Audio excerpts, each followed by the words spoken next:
Project इतना करवाएंगे कि कोडिंग भूल ना पाएंगे। ऐसा मैं नहीं, वैप इंस्टीट्यूट के स्टूडेंट्स कहते हैं। वैप इंस्टीट्यूट लाया है आपके लिए the great angular complete industrial training, जहां पे आप एंटरप्राइज वर्ल्ड की चीजें एंगुलर के अंदर सीखेंगे, जैसे कि एंगुलर में CRM डेवलप करना, एंगुलर को AWS क्लाउड के साथ इंटीग्रेट करना, सॉफ्टवेयर टेस्टिंग करना, एंगुलर को PHP, लारावेल और नोड के साथ यूज करना, एंगुलर में क्लोन्स डेवलप करना और साथ ही साथ डेटा स्ट्रक्चर, क्योंकि बिना डेटा स्ट्रक्चर की तो जॉब होगी नहीं। एंड वेट, हमारे पास आपकी कोडिंग प्रॉब्लम सॉल्व करने के लिए फैकल्टीज अवेलेबल हैं, जिनसे डायरेक्टली आप फोन पे बात करके प्रॉब्लम सॉल्व करवा सकते हैं। अब भी विजिट कीजिए wapinstitute.com पे और डेमो वीडियो देखिए। हेलो स्टूडेंट्स, एक ही सॉफ्टवेयर प्रोजेक्ट को 4 लोग या 4 से ज़्यादा लोग मिलकर कैसे बनाएंगे, ये चीज़ आप इस वीडियो में जानोगे। मतलब आप यूँ समझो कि टीम के साथ मिलकर एक पूरे सॉफ्टवेयर प्रोजेक्ट को बनाना है। आप कैसे बनाओगे? अगर आप प्रोजेक्ट को लीड करोगे तो सबसे ज़्यादा परेशानी आपको ही आएंगी, क्योंकि आपको खुद पता नहीं होगा कि कौन से डेवलपर को आपको कौन सा काम देना है। तो इन सभी प्रॉब्लम की सॉल्यूशन आपको इस वीडियो में मिल जाएगा।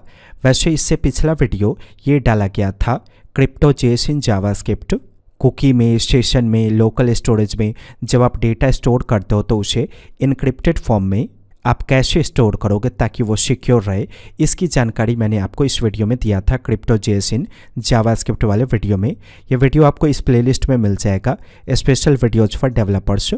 वैसे ये वीडियो भी इसी प्लेलिस्ट के अंदर जाएंगी। इस प्लेलिस्ट के अंदर वैसे वीडियोज़ है जो आपको कोडिंग के फील्ड में आने वाली समस्याओं से रिलेटेड सारे प्रॉब्लम का सॉल्यूशंस देंगी।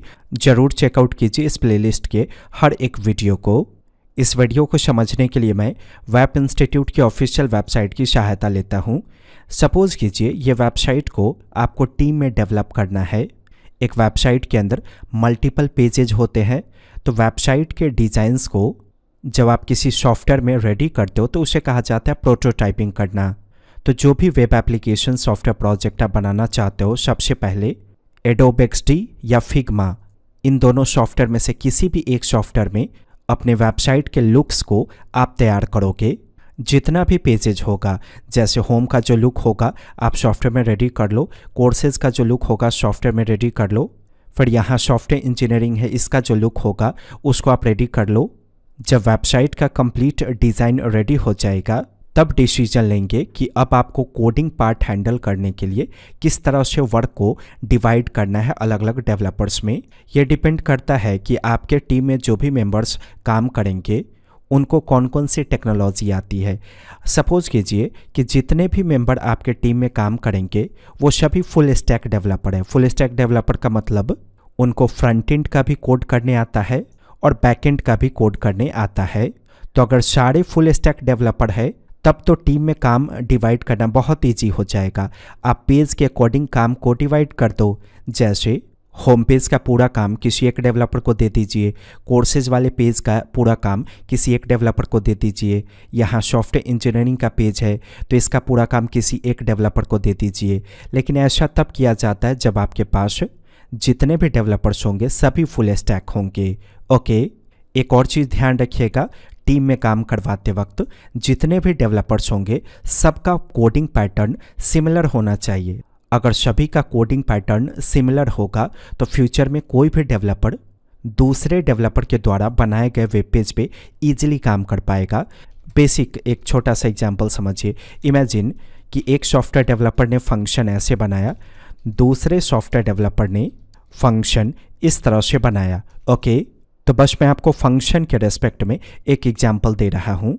अगर ऐसा कोडिंग पैटर्न फॉलो हो रहा है आपके टीम में तो एक छोटा सा मीटिंग अरेंज कीजिए और मीटिंग में कंप्लीट डिसीजन ले लीजिए कि जितने भी सॉफ्टवेयर डेवलपर्स काम करेंगे सबका कोडिंग पैटर्न एक जैसा होना चाहिए। ओके, ये बहुत ज़रूरी होता है क्योंकि जब हम सॉफ्टवेयर प्रोजेक्ट को हैंडल करते हैं तो कोड की संख्या बहुत ज़्यादा होती है, जिसकी वजह से एक सॉफ्टवेयर डेवलपर के द्वारा काम किया गया प्रोजेक्ट पे दूसरे सॉफ्टवेयर डेवलपर को काम करने में परेशानी होती है।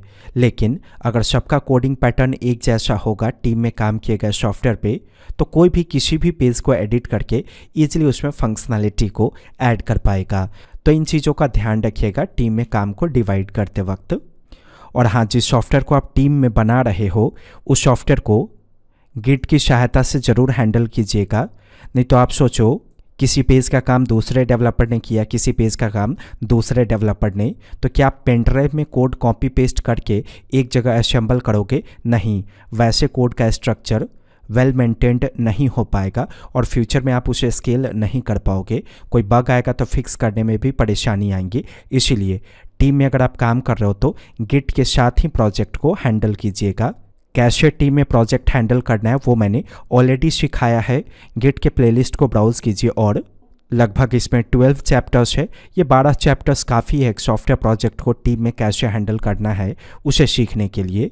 तो ये तो था कि आपके पास फुल स्टैक डेवलपर्स होंगे तो आप कैसे काम करवाओगे। इमेजिन कीजिए कुछ फ्रंट एंड डेवलपर्स है और कुछ बैक एंड डेवलपर, तब कैसे काम डिवाइड होगा आपके टीम में। थोड़ा सा बैक एंड डेवलपर के बारे में समझिए। बैक एंड डेवलपर दो प्रकार से काम करते हैं। जो भी फंक्शनैलिटी है उनका या तो वो रेस्ट एपीआई डेवलप करेंगे, नहीं तो कॉमन अलग अलग पेजेज होगा। तो याद रखिए वैसे बैक एंड डेवलपर से कभी काम नहीं करवाना है जिनको रेस्ट एपीआई डेवलप करने नहीं आता हो।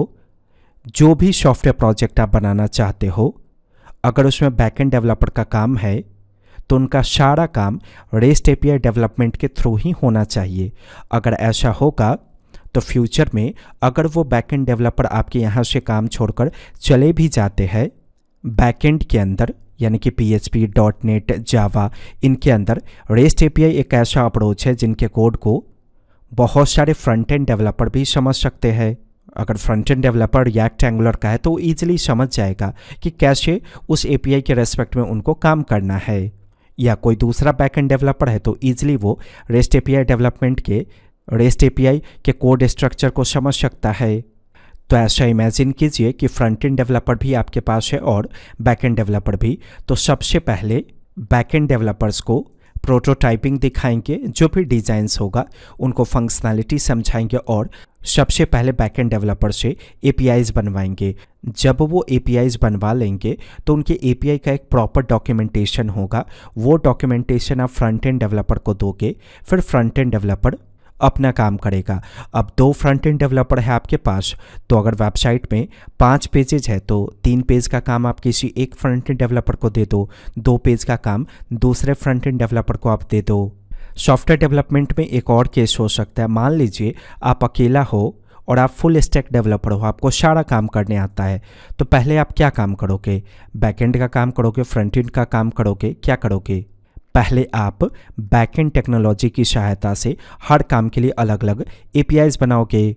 जब एपीआईज बन जाएगा तब आप फ्रंट एंड में हाथ लगाओगे। आया समझ में? तो जितना भी यूज केस हो सकता है एक छोटे सॉफ्टवेयर कंपनी के अंदर प्रोजेक्ट हैंडल करने का, वो सारा मैंने आपके सामने एक्सप्लेन कर दिया। मुझे लगता है वीडियो बड़ा ही काम का था आपके लिए। लाइक कीजिए वीडियो को। चैनल अब तक आपने सब्सक्राइब नहीं किया तो सब्सक्राइब करके बेल आइकन को हिट कीजिए। हमारे कोर्सेज के बारे में अत्यधिक जानकारी प्राप्त करने के लिए हमारे सेल्स टीम को कॉल कीजिए। वेब इंस्टीट्यूट के वीडियो को देखने के लिए आपका धन्यवाद।